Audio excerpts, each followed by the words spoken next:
Det her, det var det, jeg forelskede mig i, dengang at jeg købte kolonihaven. Kolonihaven, det er jo så det her.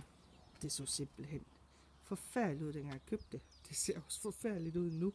Men der kan ske meget hen over foråret.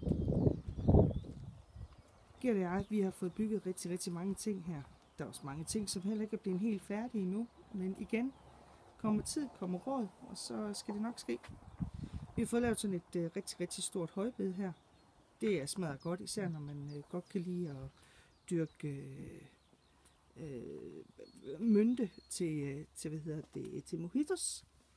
Og så har vi et drivhus her. Vi elsker vores drivhus, fordi derinde der kan der komme masser af gode grøntsager. Både chili og tomater og agurker i flere forskellige varianter. Det her, det er for øvrigt vores eftermiddagsterrasse. Det her, det er et rigtig, rigtig godt sted, fordi der er fuldstændig lukket af. Den er også rigtig, rigtig god om aftenen, hvis man skal have bål, og der er for meget gang i den om på den anden side med for meget vind, fordi der er altid lag herinde. Jeg vil prøve at gå rundt om huset her. Det her, det er faktisk okay. Altså det kan godt blive pænt, når man lige gør noget ved det. Men den store hurdle, det er faktisk herom. Og det er jo halvdelen af grunden. Altså det her, det har vi simpelthen ikke magtet at få lavet.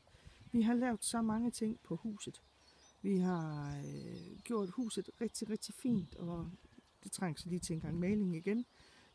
Og der er igen nogle store byggeprojekter, sådan noget som taget.